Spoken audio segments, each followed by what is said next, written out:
Good evening. This is Straight Talk with Eugene Chan. Our guest this evening is Mr. Grenville Cross, a senior counsel and professor of law. Mr. Cross was the first director of Public Prosecutions to be appointed after Hong Kong was returned to our motherland, and was also the longest-serving DPP, holding this post for 12 years. He is a career prosecutor and is a senator for life of the International Association of Prosecutors.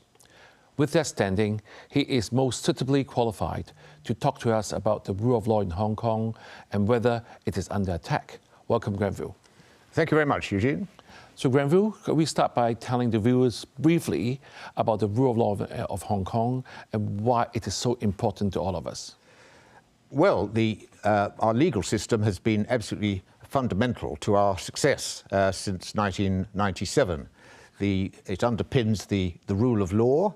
It ensures that people who are accused in criminal trials of offences have fair trials.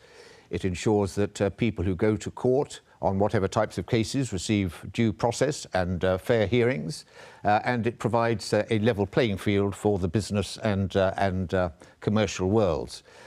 It's also overseen by a highly professional judiciary, which is trusted by local people and by international businesses, and it also provides a fair system of arbitration for people who want to do business in the mainland. Right. So for all these types of reasons, it's absolutely essential. Right. Has the rule of law in Hong Kong ever been previously, I would say, weakened, or to use the word, tarnished? Well, there have been attacks on the rule of law in Hong Kong from time to time. In very recent times, we have seen, post the enactment of the national security law in 2020, that attempts have been made to undermine our judiciary and our prosecutors. And this has been done for a very clear reason, that because the legal system is so important for Hong Kong, if the legal system can be undermined or weakened, then this will not only harm Hong Kong, it will also hurt China itself.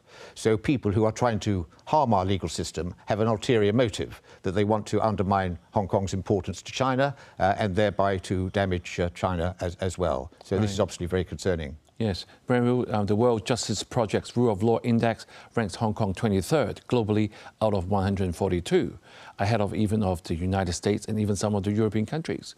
So can you discuss briefly specific contributions from the judiciary, our prosecution service, and the wider legal profession that lead to this high ranking? Well, as I say, Hong Kong is blessed to have a highly professional judiciary. In the Court of Final Appeal, for example, there are, in addition to distinguished local judges, eminent jurists from other jurisdictions, including from the United Kingdom, from Canada, and from Australia, some of them being former Chief Justices and Presidents of the UK Supreme Court. And they ensure that the highest quality legal system is operated in the interests of the people of Hong Kong. The legal profession is comprised of highly dedicated lawyers, and they provide excellent services in both the public and the private sectors. And because we do have these arrangements in place, it is ensured that the one country, two systems paradigm has been successful, and that the capitalist system and the way of life of Hong Kong people has endured. So we are extremely fortunate, and this is recognised by international observers. As you say, the World Justice Project ranked Hong Kong only last month as 23rd out of 142 jurisdictions surveyed. And this was, as you say, ahead of the United States, ahead of many European countries, including, for example, Italy, which was 32nd, Poland, which was 36th, and Greece, which was 47th. So we are very highly regarded by objective observers of rule of law situations, and this gives the lie to the many critics who love to give the impression that our legal system is on its last legs. Right, Grenville, just a personal question. If, say, we haven't got the Western rhetoric of trying to smear Hong Kong as somebody claims, do you think we will be even higher than 23rd? Not necessarily, because the people who compile the Rule of Law Index in the World Justice Project are wholly objective observers. They rely on independent data, which is obtained from the 142 jurisdictions, and they don't allow themselves to be pushed around or otherwise influenced by propaganda from particular countries. Right. So their assessments are objective, and this is probably a fairly just rating. Do you see us moving up further in the future? Well, I would certainly hope so. Hong Kong, as I say, is very highly regarded. In addition to its high ranking overall, it ranked 6th out of 15 in the Asia-Pacific region, which again is very high.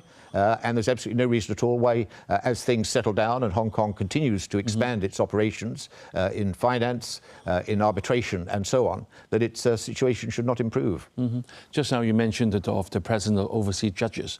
Certainly I'm sure it will lead to us a lot of credibility and professionalism of the Hong Kong legal system. Would you agree? Oh, absolutely. I mean, as I say, we do have highly regarded judges from other jurisdictions. They bring great expertise to bear for our Court of Final Appeal, and I know that the local judges as well find their input to be of great value. These people have come under pressure to resign from the Court of Final Appeal. Two of them actually did resign last year. They were serving judges who came under great pressure from the British government to resign. But the other judges are retired judges, and they have not allowed themselves to be pushed around.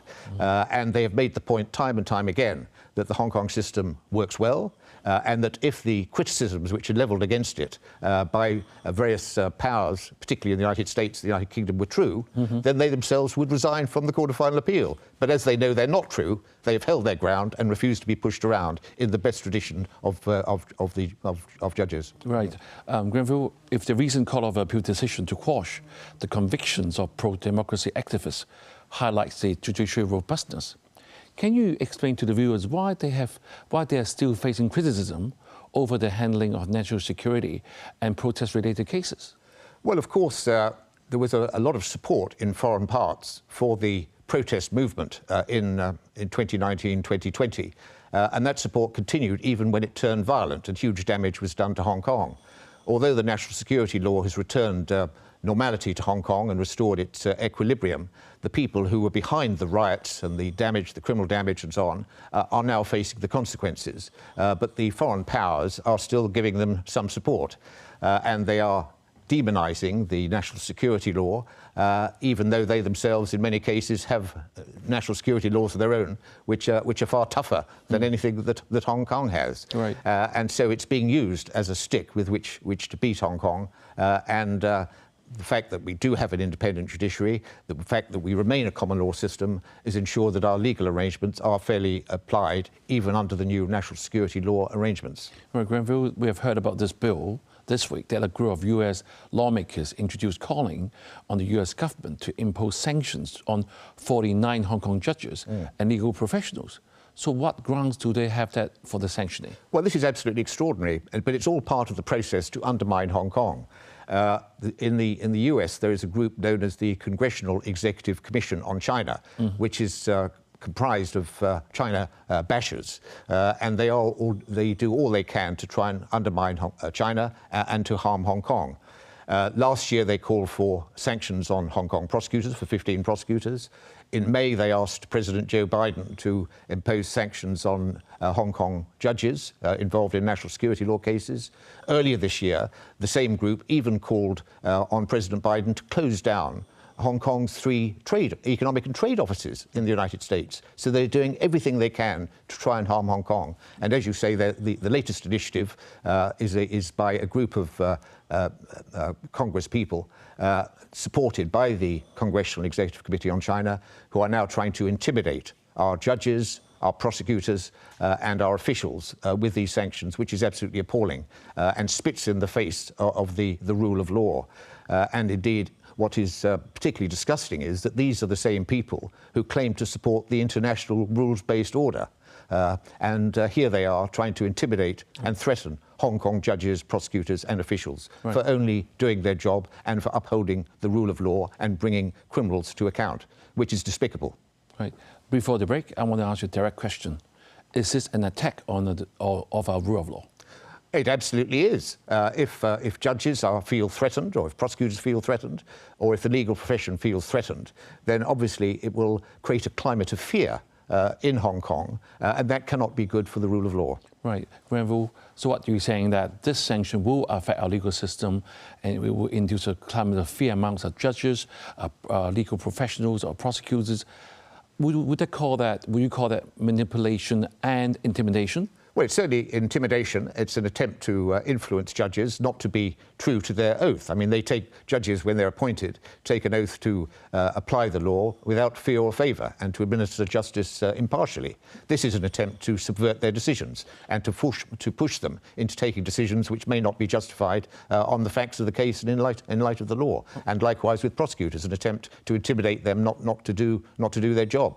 And as Hong Kong is a major common law system, and as it is ranked 23rd in rule of law terms by the World Justice Project, people need have no concerns that the law is being applied fairly and impartially to everybody. Right, so Grenville, so actually you can say that it actually deter them from exercising an independent and unbiased judgment because of the fear of being sanctioned. Would you say that's true? Well, that is...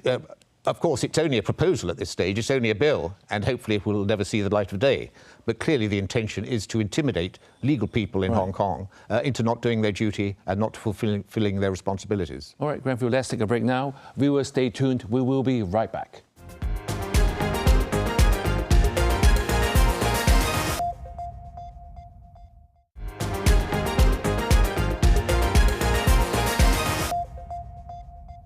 Thank you for staying with us, and we have Mr. Grenville Cross on the show this evening, talking to us about the rule of law in Hong Kong, whether it is under attack. So Grenville, in the first part, you have categorically said that we are under attack should this proposal become a reality. And there's also been suggested under Article 55 of the National Security Legislation that some NSL cases might have to be transferred to the mainland if the sanctions are imposed. Could this happen? I mean, is this an overstatement?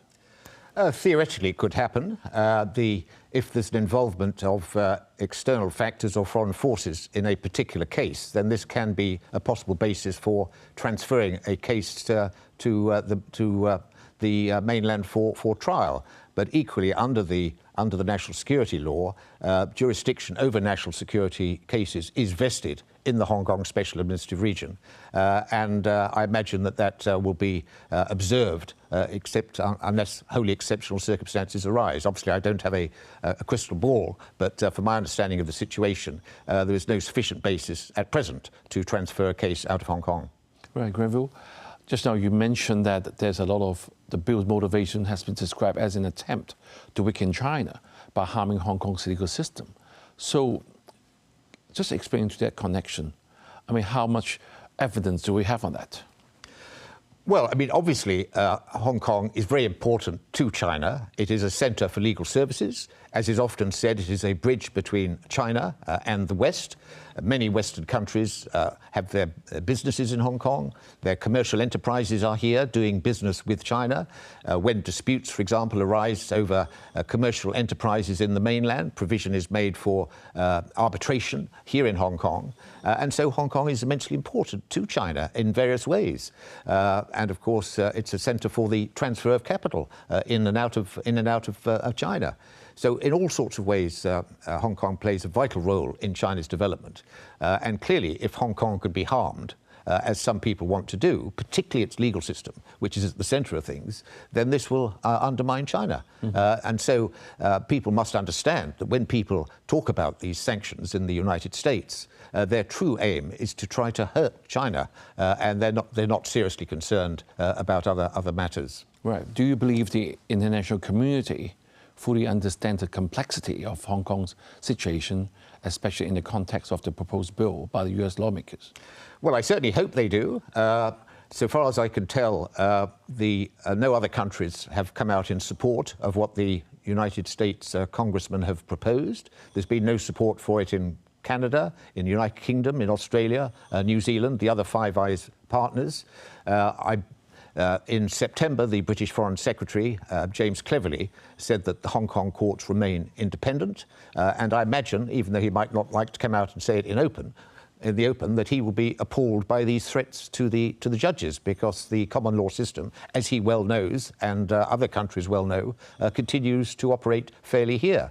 And you mentioned just now the quashing of the conviction of Jimmy Lai and other people for having taken part in an unauthorized assembly in 2019. They're actually convicted of organizing the unauthorized assembly by the district court, and their appeal succeeded in August of this year, and the convictions were quashed by the Court of Appeal, which is vivid testament to the fact that we do have an independent judiciary adjudicating fairly upon the issues of the day. Right. And most balanced observers can see that, and it's a pity that some people in the US Congress, for their own political reasons, cannot. Right. Grenville is reassuring that other countries do have the sense of being they have justice, the decency. They have some sense of decency. Right. Yeah. But we have been having strong condemnations of the proposed sanctions by our Chief Executive, our Secretary of Justice, the Hong Kong and Macau Affairs Office, as well as the Commissioner of Police. Do you think the US government would take any notice? And how do you think they will respond? Well, of course, at the end of the day, it will be down to President Joe Biden. And I'm sure that anything that's said in Hong Kong will be taken into account. If the higher echelons of the United States government clearly understand the way in which our legal system operates, how we do have fair and independent courts, then I'm sure this will be taken on board. And I'm sure in the United Kingdom as well, that there will be concern that some of the judges who've been threatened with sanctions by this group of congressmen are actually British nationals, which is incredible. And I would hope that at some point the British Foreign Secretary, James Cleverly, will spring to their defence. Right. So far as I know, he said nothing so far. Perhaps he said something behind the scenes. But I would certainly hope that he would stand up for not only Hong Kong judges, but also for the British nationals who have been threatened. But remember, at the end of the day, that it is down to President Joe Biden.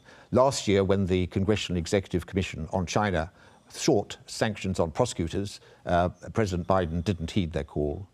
In May, when they sought sanctions against Hong Kong judges, he didn't heed their call. And I would certainly hope that this time he would likewise disregard their call because it is so irresponsible and so offensive to the rule of law, not only in Hong Kong, but everywhere. So in your view, what is the best way to defend our rule of law? To continue to get the message across that Hong Kong has a first-class legal system, that it has a judiciary which is second to none in the Asia-Pacific region, that people who are charged with criminal offences receive fair trials here, and generally to get the message out.